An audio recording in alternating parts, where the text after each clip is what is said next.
in our previous tutorial, we talked about the 4 areas of cultural thread that we want to apply to any cultural setting. And now we're going to use that information of try to give a snapshot, a brief look at applying those ideas to 2 different cultures. And of course our purpose, I hope is obvious, isn't to stereotype or pigeonhole the people that are living in those societies. That we just want to look at some of the common threads in each one and develop a generalized or an overall picture of the fact that different cultures do handle the same issues and problems in different ways. And we also want to regularly be thinking about the way that our own perceptions, that your perceptions and my perceptions as outsiders into a culture, looking in, how we've formed our ideas, our values. Okay, so we want to take that cultural thread information and apply it to 2 scenarios. And first of those is the country of Jamaica. Now, before we give a brief introduction to some of the aspects of Jamaican culture, it's worth our thinking about what we already know, or at least what we already think about Jamaican people. We may have some impressions, some stereotypes even in mind. And it's worth always asking ourselves, how were those impressions or views, stereotypes even formed? Where did they come from? But let's, as you think about that, let's begin to explore together, just very briefly, these 4 cultural thread areas in relationship to the Jamaican cultural scene. In the area of communication and language in relationship to communication, for example, our first area, that even though English is the official language, a Creole language, which is a combination of English and African languages, is sometimes used in rural areas and increasingly, in fact, being used in urban areas there in that cultural setting. And most of the people from the country can understand or speak that Creole. There are a few written materials in that Creole. The Bible is available, for example, and we've heard Jamaican speech, and I certainly have a thought about what that accent sounds like, that has a distinctive rhyming and melodic quality to it. So in the area of language, there are some distinctives that we begin to inform ourselves about as we read about the culture. Handshakes in terms of greetings are common, and people often offer warm smiles and eye contact to one another. In Jamaican culture, once in talking about communication, once a friendship has been established, that women may hug and kiss on each cheek, starting with the right. And I've seen some very uncomfortable situations develop where people start with the wrong kiss on the cheek and end up kissing each other in the lips. But men in this society, they often pat each other, for example, on the shoulder or arm during the greeting process while they're conversing. In this culture, in the area of communication, people are addressed by honorific titles, so Mr., Mrs., and Miss. Also, it's normal to wait until you're actually invited before you would call someone by their first name. And Jamaicans also are often direct communicators and not afraid to say what they think, which may take others by surprise if they're not from that same cultural background. They at the same time, they do value tact and sensitivity, and they don't appreciate overt aggression in interaction. They will tell you what they think, even if they disagree with what you've said, and they tend to appreciate brevity, not a lot of detail in the communication, and so communication often can be very, very informal when people are on the same level. So just, again, giving you an idea of what communication may look like in ways that could differ from what you would expect. Also, in many cultural settings, like in Jamaica, the interaction in communication between men, where they can touch another man on the shoulder or the arm, or touch the lapel of another man, which may, in our cultural context, may make us uncomfortable. I've been in situations like that where the contact that would be normal and appropriate for that setting makes me particularly uncomfortable because of the cultural value that I have for communication. And so, but that's just kind of an overview of the way we could apply the general categories for the cultural thread of communication to a society like Jamaica. And then thinking about some of their life values, for example, that there's actually a fairly healthy distrust there of people in authority. So trust is placed in those that people know well, extended family members. Many people prefer to have a partner or a friend that they would go to rather than even to a bank, let's say, to secure a loan. That family relationship is really significant in the process of that. That each person in the group may, let's say, contribute a certain amount over the course of weeks, and then accumulated funds collected in that fashion go towards the purchase or a large payment, something that's really important for an individual to have ownership of. And the partnership is based on collective trust. You can just imagine trying to apply that value in our societies and some of the kind of breakdown that would potentially occur there, that just the trust relationship that would be required. In Jamaican society, logic and linear thinking is valuable. And people, believe it or not, they're expected to be punctual. That's not what I would expect, even though there's not always success in people arriving on time. And so those were the first two areas in relationship to Jamaican culture of cultural threads, the communication and then life values expressed, how they're expressed there. But also in relationships in the culture there, that relationships are more important than the rules.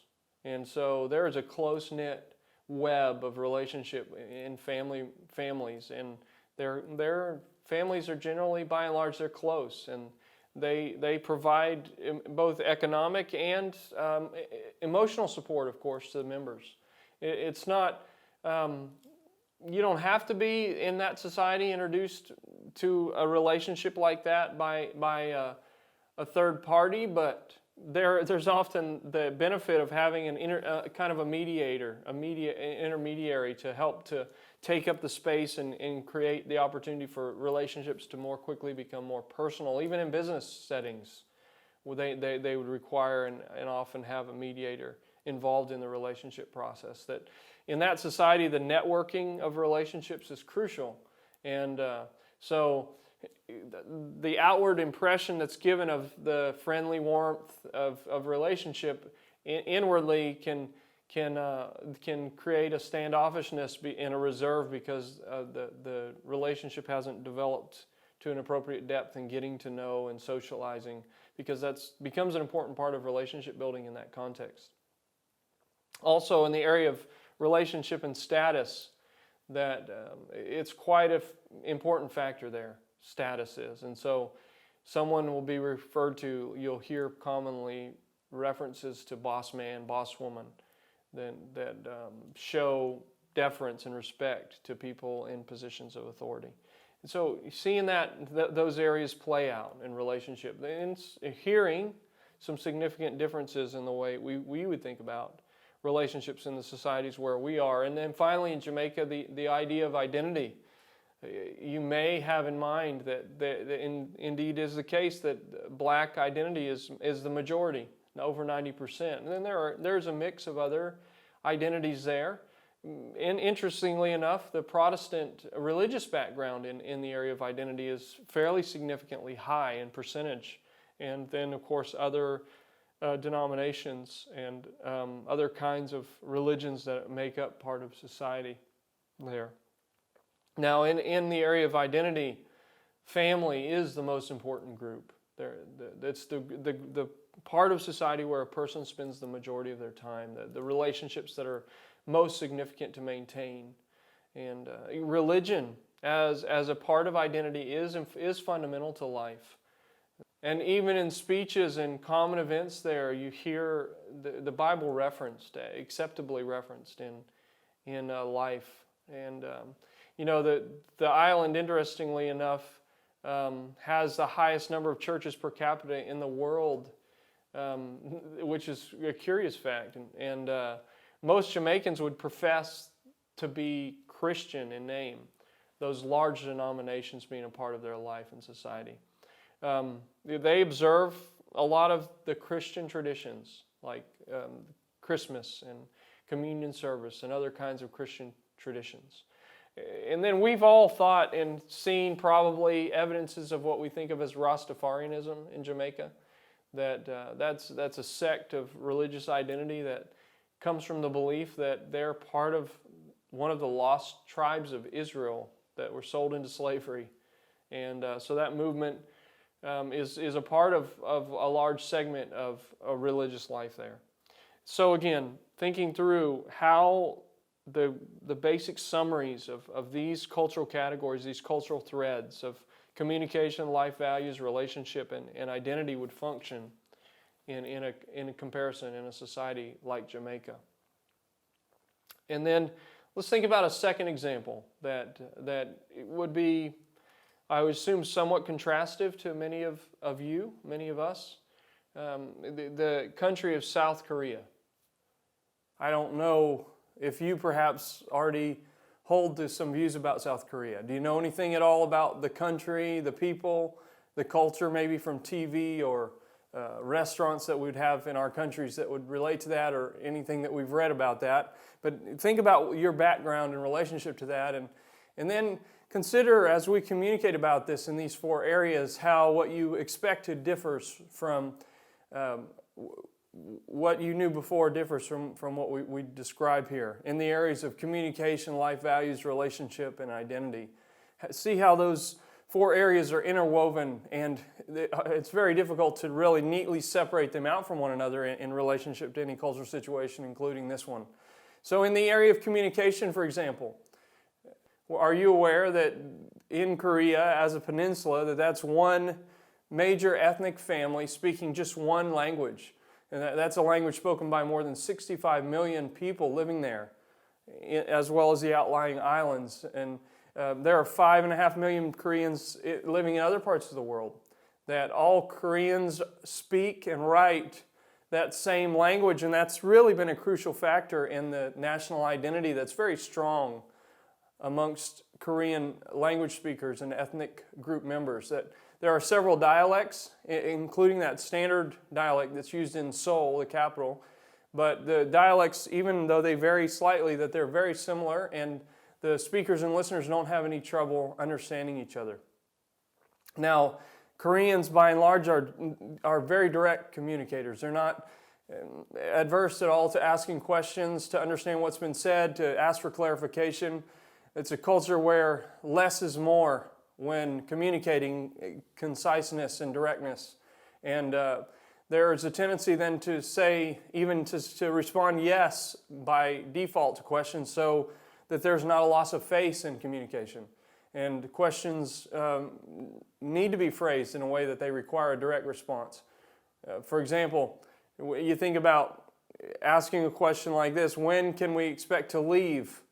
As opposed to, can we expect to leave in the next hour? So more directness in that second question, which would be an expectation for the people there. In regard to interpersonal communication, in the way greetings work, for example, there are strict rules of protocol. Many South Koreans shake hands with those from the outside after they bow. And so there's a blending of the two styles, the bowing and the shaking of hands. Lower status people bow to people that are higher status. And the most senior person, though, in that situation is the one who would initiate that handshake as an exchange in the greeting of communication. And there are lots of ways that those bowing processes and greeting processes work, including specific honorifics that are included in the language itself to indicate the cultural distance or the power distance between people. A visitor to a cultural setting there would wait to be introduced at a social gathering. And then when that person leaves a social gathering, they would say goodbye to each person and bow individually. Interestingly, as we see dinner gatherings in a context like this, there's a very specific protocol as to how people would be expected to sit. And in fact, no one would just assume that they know where to sit. They would wait to be told where to sit. That older people, because of respect, are the ones who are seated first and start the eating process even. That, for example, in a meal a situation, in that social scene, when we're talking about communication, that a person who's eating with chopsticks, which is common there, wouldn't point with their chopsticks. They wouldn't stab food with chopsticks. That chopsticks are returned to the table after several bites. And so lots of etiquette related to the way that chopsticks are placed in relationship to a bowl and how fruit is picked up with chopsticks and all those sorts of things that are a part of the process of communicating, really, in a specific social setting. And that's just one of many examples that we could give as to how communication interacts with regular life events in Korea. Now, in our second area, the area of life values, we see in the Korean culture that the welfare of the family as a unit is more important than the needs of a specific individual. Think about that continuum we saw in relationship to cultural values there. That members of a family are closely connected, tied together, because the actions of one person reflects on the whole family. And in many cases, they can trace the register of the family history through many generations, even over 500 years for some, which is quite interesting in connection to some of our cultures where we wouldn't have an expectation to know that kind of information. But that strong sense of communal value, you can see it demonstrated there. There are terms that describe people's relationship to each other in that communal aspect that are even difficult for us to understand or translate. There's a word that's kibun, which talks about that face, that connection between people in relationship to their pride and their dignity. And there's a real significance to the loss of face in interpersonal relationships, that those relationships operate on a principle of interpersonal harmony. And therefore, it's very important to maintain that peaceful and comfortable atmosphere, even if it means at times telling what we would consider to be a white lie, that it's more important to maintain the harmony than to be concerned about the specifics of what we would think of as those kinds of small social lies. Also, it's important to know how to judge the state of someone else's face or kibun, how to avoid hurting it or causing them to lose it. It's very important to know in different social status relationships, like management to subordinate, how the respect is shown in such a way that face or kibun is preserved. And so there are other kinds of social values like that, life values that are represented regularly in cultural situations there that we would find different or unusual in terms of what we would be aware of or used to. And in relationship to time, which was another of the values that we described in our continuums of values, that Koreans may well arrive up to 30 minutes late to an event without it being offensive. That when they arrive at an event, that shoes are almost always removed before someone's home would be entered as a sign, again, of respect and a cultural norm there and values. So thinking about those differences, just beginning to think about differences in areas of communication and life values. And then that points us toward, we've already seen evidence of the way that would impact relationships, that third area. That there's a Confucian tradition there that describes the father as the head of a family and responsible to provide and even to approve marriages of family members. And so each of those family members has very specific roles. The eldest son has special duties, first and foremost to his parents, and then to brothers from older to younger, then to sons and to wife, and lastly, his duties to his daughter. Interesting differences there with regard to the expectations for a relationship. The teachings of Confucius describe the way that an individual is related to the overall society. And so it's a fairly significant ethical system that stresses those obligations that people have towards one another and that help to define the basic rules for relationship. And there are a whole set of relationship categories that culture would create and would be the basis for the function of relationship in the cultural context that we would be unfamiliar with were we to first enter that situation. That Confucian Confucianism stresses duty, loyalty, honor, filial piety, which is the respect that parents or that children owe to their parents in a way that would be different for a lot of us. Respect of age and seniority and sincerity in significant ways there. In that cultural context in Korea, because of the way relationships work, gifts express a lot about the relationship, the state of the relationship, and there is a reciprocation that's expected. That's very inconsiderate to give someone, for example, an expensive gift if you know that they can't afford to reciprocate with something that's similar, something in accordance with that. That gifts have a way to be presented, and the numbers in relationship to gifts have significance.